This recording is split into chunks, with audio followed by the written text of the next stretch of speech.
ओम शांति। 23 मई की मुरली है। ज्ञान के सागर, आनंद के सागर शिव परमात्मा कहते हैं, मीठे बच्चे माता पिता को पूरा फॉलो कर, सपूत बनो। याद और श्रीमत के आधार पर ही बाप के तख्त नशीन बनेंगे। देखो, याद और श्रीमत के आधार से ही बाप के तख्त नशीन बनेंगे।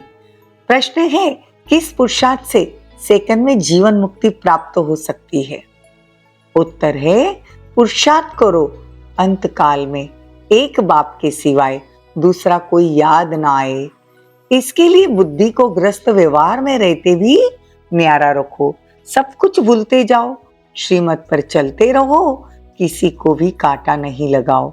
हर कदम में माता पिता को फॉलो करो।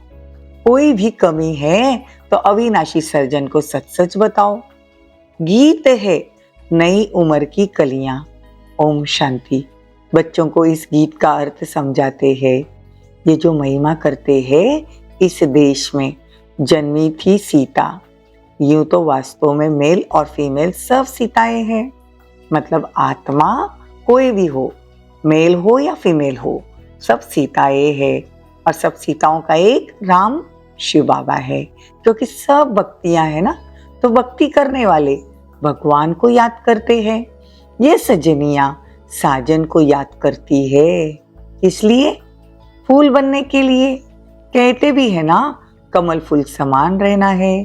अब तुम बच्चे जानते हो, हम आत्माओं का बाप परमात्मा है, उनसे स्वर्ग का वर्षा मिलना होता है, जिसको जीवन मुक्ति कहा जाता है। जीवन मुक्ति का वर्षा जरूर मिलेगा सतयुग में, कलयुग में नहीं तो दुनिया शुरू होती है, गोया नाटक नया शुरू हो जाता है। अब बाप कहते, तुम जानते हो हम कांटों से फूल बन रहे हैं स्वर्ग का मालिक बनने के लिए। तो बाबा कहते, इसी निश्चय में गड़बड़ नहीं होनी चाहिए। देखो, बाप आया है स्वर्ग का वर्षा देने, सुखी बनाने, तो बाबा कहती है निश्चय में गड़बड़ नहीं होनी चाहिए। हमारा बाप परमधाम से आया है, हमको कहते हैं बच्चे अब नाटक पूरा हुआ, मुझे याद करो। देखो, बाबा कितना सहज बताते कि बच्चे मुझे याद करो।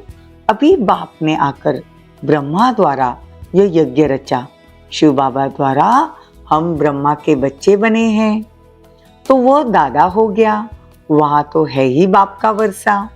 तो बाबा कहते हैं मुक्ति, जीवन मुक्ति का वर्षा लो। बाप कहते हैं कि मैं तुम्हारे लिए वैकुंठ की सौगात ले आया हूं, वहां विष नहीं मिलेगा, इस ज्ञान अमृत पीने से ही तुम स्वर्ग में जा सकेंगे। तो जरूर जहर को छोड़ना पड़े। अब बाप कहते हैं कि तुम बच्चों को जितना हो सके निरंतर परमात्मा की याद में रहना है, क्योंकि बाबा आत्माओं से बात करता है। वो तो कहते हैं अहम परमात्मा ततत्वम। बाप को वर्षा देंगे क्या? बाप जरूर बच्चों को वर्षा देंगे। कितनी विशाल बुद्धि बननी है। बाप आकर हमारी बुद्धि का ताला खोलते हैं। देखो, बुद्धि में मूल वतन, सूक्ष्म वतन याद है ना, ये स्थूल वतन है। तो बाप कहते हैं याद ही मेन है, तो याद का चार्ट रखो कि हम कितना समय बाप को याद करते हैं। बाप को याद करने से वर्षा जरूर मिलेगा। बाप तो बहुत सहज कर बतलाते हैं, माया एकदम भुला देती है। कोई बांधे लिया बच्चियां ऐसी अच्छी है, जो घर में रहते भी कई महारथियों से अच्छा याद करती है। देखो क्या कहते बाबा, बांदेलिया ज्यादा याद करती है, शिव बाबा को बहुत याद करती है। शिव बाबा हमें दुखों से छुड़ाओ। जानते हैं शिव बाबा से हमको स्वर्ग की राजाई मिलती है।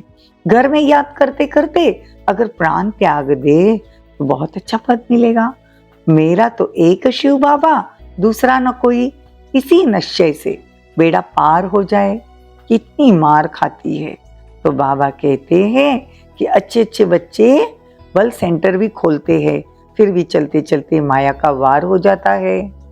बाप कहते मैं कालों का काल हूँ, वो जमघट तो एक दो को ले जाते हैं।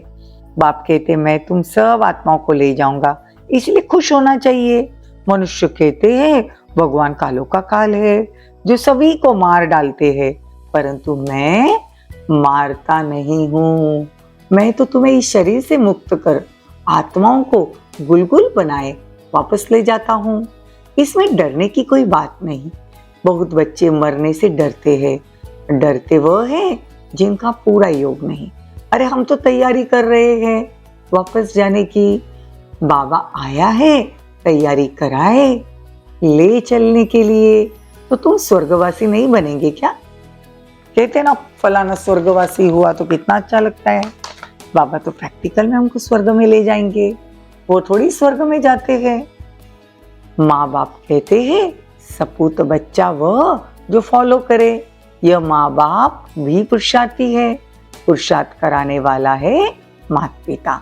कहते ना तुम माता पिता हम बालक तेरे, तुम्हारी कृपा से सुख घने रे।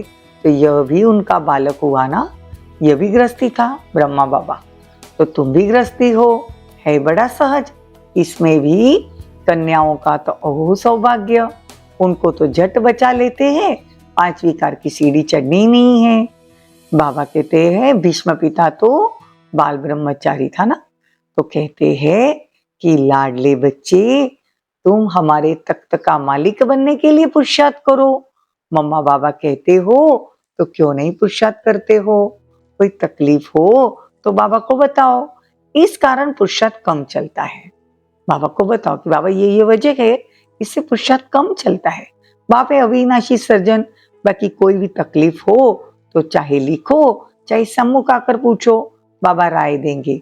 मुख्य बात है बाप और वर्षे को याद करना। नटशेल में यह काफी है। सेकंड में जीवन मुक्ति पाने का पुरुषार्थ करते हैं तो कितना याद करना है, जो अंत काल और कुछ याद ना आए, गृहस्थ व्यवहार को भूलते जाओ। देखो बाप कहते हैं सब बच्चे बेसमझ पुजारी बन पड़े हैं ना, तो मैं आकर पुजारी से पूज्य बनाता हूँ। यह भी पुजारी था, यह मतलब ब्रह्मा बाबा नारायण की पूजा करता था। चित्र में दिखाया है कि लक्ष्मी ने उनके पांव दबाए। तो बाप कोई ऐसे थोड़ी कहते हैं कि चरण धोकर पियो। बाप कहते पहले लक्ष्मी फिर नारायण। तो जो लक्ष्मी बनती है उनका मैं पांव दबाता हूँ। बूढ़ी माताओं को कहते हैं तुमने आधा कल्प कितने धक्के खाए। पहले अव्यभिचारी भक्ति थी, मतलब एक की भक्ति थी, अब व्यभिचारी भक्ति बन पड़ी है, मतलब अनेकों की बन पड़ी है। तो बाबा कहते अभी सिर्फ एक को याद करना है। अव्यभिचारी भक्ति थी, अब व्यभिचारी है, तो सब थक गए। फिर बाप को संकल्प उठा कि मैं जाकर नई सृष्टि रचूं। बाप तो जानी जाननहार है। कहते हैं इन विचारों ने आधा कल्प भक्ति की, अब बिल्कुल थक पड़े। मौत भी बड़ा कड़ा है, एक दो को खत्म कर देते हैं। तो बाप नॉलेजफुल है, परंतु कहते मैं भी बंधन में बंधा हुआ हूँ। जानता हूँ बच्चे बहुत दुखी है, पर 5 विकार आकर चटक गए ना, तो उनको अब खातरी देते हैं। तुम्हारे सुख के दिन अब आ रहे हैं, श्रीमत पर चलो तो श्रेष्ठ ते श्रेष्ठ बनेंगे, क्योंकि बाप है ऊंचे ते ऊंचा, बाकी सब है रचना। तो ग्रस्त व्यवहार में रहते, इनमें से कोई छोड़ने की बात नहीं। देखो ग्रस्त व्यवहार में रहते हैं, लेकिन इसमें कोई छोड़ने की बात नहीं। पहले तो गौशाला बननी थी, नहीं तो यह कैसे होशियार बन सकते। पहले बहुत आत्माओं ने अपना घर बार छोड़कर बाबा की शरण ली, तो बाबा कहते गौशाला बननी थी। पांडवों को देश निकाल मिला था ना, तो यह गौशाला बननी थी ना। अब तुम समझते हो हम कांटों से फूल बनते हैं, क्यों ना हम बाबा मम्मा की तरह तख्त पर बैठे। बाबा भी कहते फॉलो कर नंबरवार तख्त पर बैठो। अपने दिल से पूछना है। हम बाबा को याद करते हैं। रात को हमेशा पोता मेल देखो कि सारे दिन में अथवा सारे सवेरे से अभी तक बाप को कितना समय याद किया। बाप को याद कर श्रीमत पर चलना है, एक दो को कांटा नहीं लगाना। काम क्रोध है मुख्य, जिनको जीतो तो दूसरे छोटे छोटे विकार ठंडे पड़ जाएंगे। कहते बाबा बच्चे बहुत अशांत करते हैं, स्वर्ग में तो कोई कोई किसी को भी तंग नहीं करेगा, वहां तो बच्चे भी तंग नहीं करेंगे। इसलिए बाप और स्वर्ग के सुख को याद करो। बस अब हम चले सुखधाम। अच्छा, मीठे मीठे सिकिलदे बच्चों प्रति माता पिता बाप दादा का याद प्यार और गुड मॉर्निंग। रूहानी बाप की रूहानी बच्चों को नमस्ते। हम रूहानी बच्चों की रूहानी माता पिता बाप दादा को याद प्यार, गुड मॉर्निंग, नमस्ते, थैंक यू, बहुत बहुत शुक्रिया। धारणा के लिए मुख्य सार। मीठी मीठी सिकिलदे बच्चों प्रति माता पिता बाप दादा का याद प्यार और गुड मॉर्निंग। रूहानी बाप की रूहानी बच्चों को नमस्ते। हम रूहानी बच्चों की रूहानी माता पिता बाप दादा को याद प्यार, गुड मॉर्निंग, नमस्ते, थैंक यू, बहुत बहुत शुक्रिया। धारणा के लिए मुख्य सार। माता पिता के तख्त को जीतने की दौड़ लगानी है, पूरा फॉलो करना है। पुराने कांटों से संबंध तोड़, मेरा तो एक शिव बाबा, दूसरा न कोई, इस निश्चय में पक्का रहना है। वरदान, हर गुण व शक्ति को अपना स्वरूप बनाने वाले बाप समान संपन्न भव। जो बच्चे बाप समान संपन्न बनने वाले हैं, वह सदा याद स्वरूप, सर्वगुण और सर्वशक्तियां स्वरूप रहते हैं। देखो, जो बच्चे बाप समान संपन्न बनने वाले हैं, वो सदा याद स्वरूप, सर्वगुण और सर्वशक्तियां स्वरूप रहते हैं। स्वरूप का अर्थ है अपना रूप ही वह बन जाए। देखो, स्वरूप का अर्थ है अपना रूप ही वह बन जाए। वह शक्ति अलग नहीं हो, लेकिन रूप में समाये हुए हो। जैसे कमजोर संस्कार या कोई अवगुण बहुत काल से स्वरूप बन गया है, उसको धारण करने की मेहनत नहीं करते, ऐसे हर गुण हर शक्ति निजी स्वरूप बन याद आ जाए। तो बाबा कहते हैं निजी स्वरूप बन जाए, याद करने की भी मेहनत नहीं करनी पड़े, लेकिन याद में समाये हुए रहे, तब कहेंगे बाप समान। स्लोगन, बाबा शब्द ही सर्व खजानों की चाबी है, इसे सदा संभाल कर रखना। ओम शांति, ओम शांति।